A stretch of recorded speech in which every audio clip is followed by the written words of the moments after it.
আজকে রান্না করব হচ্ছে কোয়েল পাখির ডিম ভুনা। তার জন্য আগে থেকে সিদ্ধ করে নিয়েছি কোয়েল পাখির ডিম এবং তার মধ্যে দিয়েছি একটু হলুদ গুঁড়া, একটু মরিচ গুঁড়া আর একটু লবণ দিয়ে ভালো করে মেখে নিয়েছি। এরপর চুলায় একটি প্যান গরম করে তার মধ্যে দিয়েছি পরিমাণ মতো তেল, দিয়ে মেখে রাখা ডিমগুলো দিয়ে দিলাম। দিয়ে আলতো হাতে একটু নাড়াচাড়া করে সুন্দর করে ভেজে নিচ্ছি। লাল লাল করে ভেজে নেওয়া হয়ে গেলে চুলা থেকে উঠিয়ে নিচ্ছি।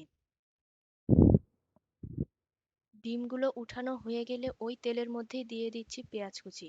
পেঁয়াজ কুচিটা একটু বেশি পরিমাণেই দিতে হয়, মাছ ভুনা বলেন আর ডিম ভুনা বলেন। পেঁয়াজ কুচিগুলো দেওয়া হলে ভালো করে একটু নাড়াচাড়া করে নিচ্ছি। নাড়াচাড়া করে ওর মধ্যে দিয়ে দিলাম কিউব করে রাখা টমেটো কুচি। একটু নাড়াচাড়া করে নিব।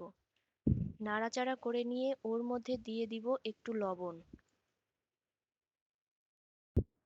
লবণ টমেটোর সাথে ভালো করে মিশিয়ে নিতে হবে।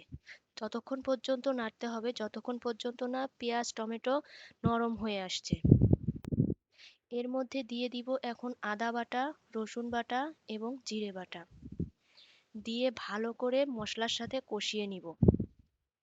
তারপর আদা রসুনের কাঁচা গন্ধ দূর হয়ে গেলে এর মধ্যে দিয়ে দিব পরিমাণ মতো মরিচ গুঁড়া এবং হলুদ গুঁড়া। দেওয়া হয়ে গেলে এর মধ্যে দিয়ে দিব সামান্য একটু পানি। পানি দিয়ে ভালো করে একটু কষিয়ে নিব। কষিয়ে নেওয়া হয়ে গেলে ওর মধ্যে দিয়ে দিব এখন আগে থেকে ভেজে রাখা ডিমগুলো। দেওয়া হয়ে গেলে মশলার সাথে ভালো করে ডিমগুলো কষিয়ে নিব। কষিয়ে নিয়ে দিয়ে দিব পরিমাণ মতো পানি ঝোলের জন্য। দিয়ে একটু নাড়াচাড়া করে ঢেকে দিব। কিছুক্ষণ পর ফিরে এসে ঢাকনা খুলে দিয়েছি।